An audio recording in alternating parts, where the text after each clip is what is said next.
tout le monde, j'espère que vous allez bien. Aujourd'hui on se retrouve pour une toute nouvelle vidéo dans laquelle je vais vous parler en quoi consiste ma chaîne sur YouTube.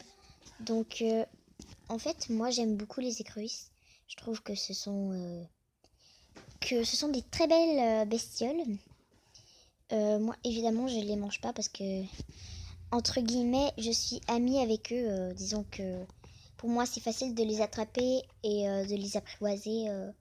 Exemple, faire en sorte qu'ils ne me pincent pas. C'est très facile de leur apprendre. Ce que je fais, c'est juste que je leur dis de ne pas pincer. Et pendant 1 à 2 minutes, je leur tiens les pinces fermées.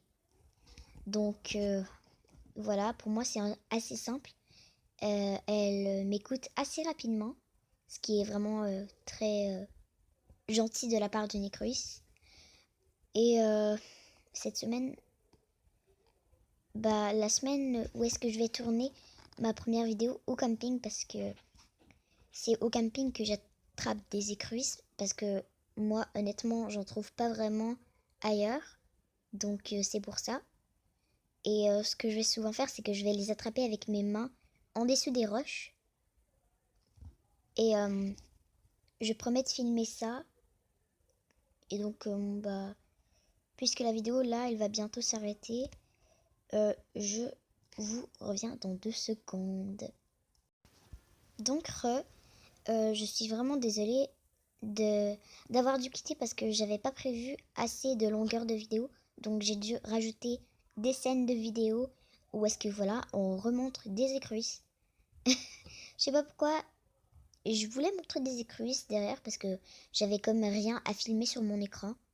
C'est pour ça. Je tiens juste à préciser que moi je suis au Canada.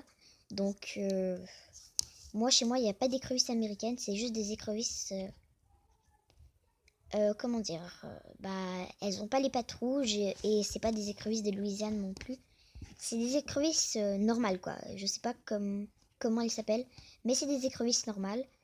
Donc à Noël j'ai eu une carte cadeau de 100 $ chez Walmart et j'ai acheté des nouvelles sortes de balances et de filets pour attraper les écrevisses. Et en plus de ça, j'ai préparé un aquarium parce que moi, je vais bientôt avoir un écrevisse bleu. Et peut-être avec un petit poisson mélangé avec de l'ADN de crabe à soleil. Donc ça va me faire un bel petit aquarium. J'ai hâte de le recevoir. Ça devrait arriver d'environ 1 semaine. Je vais vous prévenir quand j'aurai reçu au moins un colis. Donc c'est pour ça que là en ce moment je suis en hiver. Donc je peux comme pas vraiment faire de pêche à l'écrevisse parce que les écrevisses elles hibernent. Mais au printemps, en mai, je vais pouvoir aller au camping et peut-être pouvoir vous filmer si j'ai l'occasion d'avoir une bonne caméra qui peut résister à l'eau. C'est ça que je devrais chercher parce que sinon, je sais pas comment je vais filmer, mais pas d'inquiétude, je vous tiendrai au courant. Voilà, donc je vous tiendrai au courant. Désolée pour la petite coupure, j'avais plus d'espace pour la vidéo. Bref, on l'ignore et je reprends ce que j'étais en train de dire. Donc ça va être un peu compliqué d'avoir accès à une caméra qui peut résister à l'eau. C'est pour ça qu'il y a des fois où est-ce que je vais pouvoir filmer, parce que des fois j'ai accès à une caméra qui peut résister à l'eau, et des fois non, donc je vais juste genre vous montrer les prises que j'ai fait, ou simplement moi qui pêche des poissons. En vrai j'ai jamais pêché, moi quand je pêche à la main, j'ai jamais pêché avec une canne à pêche, j'ai jamais utilisé une balance non plus, mais d'après les vidéos, ça a l'air assez facile à utiliser. Donc en plus, je vais me faire une grosse réserve d'appât. Il va avoir du pain, des croquettes pour chat, de la viande, peut-être du poisson. Si je réussis à en attraper, je vais essayer de prendre un poisson et de le couper en deux pour bien que l'odeur elle aille dans l'eau et que ça les attire bien. C'est ça que j'ai vu qui attirait beaucoup les écrevisses. Sinon, juste les attraper avec les mains, c'est un peu compliqué, surtout que on se sent souvent pincé. Mais bref, moi, je suis quand même assez résistante aux pinces d'écrevisses parce que Disons que moi, quand un écrevisse me pince, je ressens presque rien. Voilà, donc je sais pas pourquoi ça me fait pas trop mal. La seule chose, c'est que nous avons repéré une écrevisse qui a la taille d'un homard. Donc ça, c'est mon cousin qui va s'en charger parce que on veut vraiment pas se faire pincer. Elle a vraiment des pinces redoutables et moi, personnellement, même si les assez grosses écrevisses me font pas mal, disons que celle-là, j'aimerais pas essayer de me faire couper un doigt. Voilà pourquoi. Je comprends pas pourquoi les homards, si tu te fais pincer, tu peux pas nécessairement perdre ton doigt, mais les écrevisses, à la taille près de 50 ans, tu peux te faire pincer et que ça transperce ton doigt. Donc c'est ça que je comprends pas, parce que normalement, un homard c'est plus puissant qu'un écrevisse, excusez-moi. Quand je parle trop vite, je fais plein de fautes dans mon vocabulaire. Donc dis en commentaire pourquoi est-ce que le homard a plus tendance à ne pas pincer fort que l'écrevisse. C'est ça que je comprends pas. Les écrevisses, elles pincent hyper fort, tandis que le homard, tu peux te faire pincer, mais tu vas pas nécessairement perdre ton doigt. C'est ça que je comprends pas. C'est comme un peu bizarre.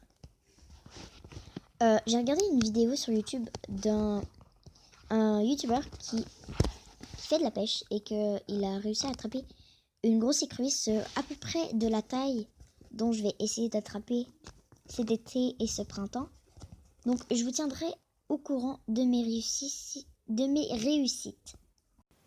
Donc voilà, donc c'est ça. Donc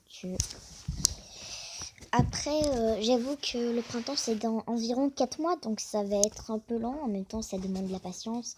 Les écrevisses, elles commencent à sortir quand il fait à peu près 20 degrés à l'extérieur. Donc je les comprends parce que ce sont des animaux invertébrés d'eau douce. Et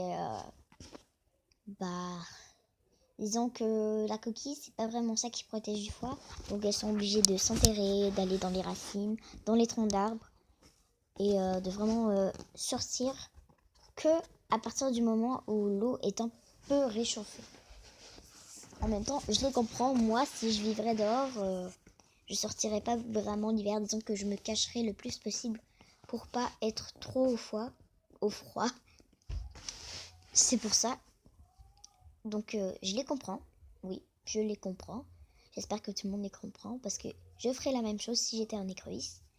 Pour s'il y en a qui sortent l'hiver, elles doivent vraiment être résistantes parce que je ne crois pas à mes yeux. Honnêtement, je vais essayer d'amener une règle pour les mesurer parce que je connais à peu près quel âge elles ont par rapport à la taille. Donc je vais essayer de faire mon plus possible pour en apprendre. Et j'aimerais bien avoir une femelle qui porte des œufs parce que c'est difficile d'identifier une femelle si elle n'est pas enceinte. C'est pour ça que moi, personnellement, au début, je pensais que les femelles, c'était celles qui avaient la coquille plus rosâtre. Voilà pourquoi je pensais toujours que j'attrapais plein de femelles. Mais non, en fait, c'était des mâles.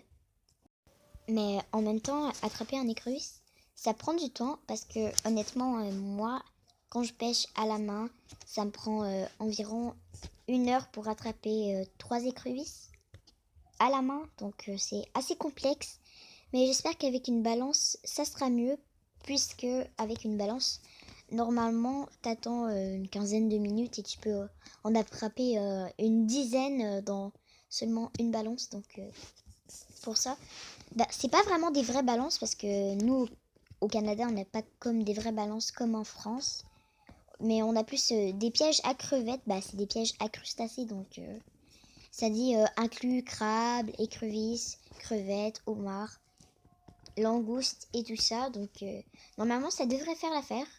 Surtout que moi il y a comme un gros rocher. En fait il y a un endroit où est-ce qu'il y a des écrevisses. C'est plus où est-ce qu'il y a les rochers. Parce que moi personnellement j'ai jamais vu une écrevisse juste comme ça dans le sable. Perso moi j'en trouve juste soit planquée en dessous d'une racine, d'un arbre, quelque chose de ça qui est relié à l'eau, ou en dessous d'une roche. Sinon j'en vois pas vraiment autre part. La plupart du temps elles sont vraiment cachées.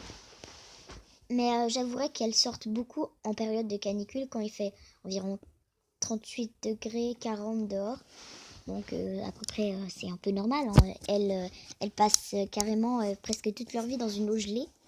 Et à 40 degrés, elles peuvent enfin se réchauffer.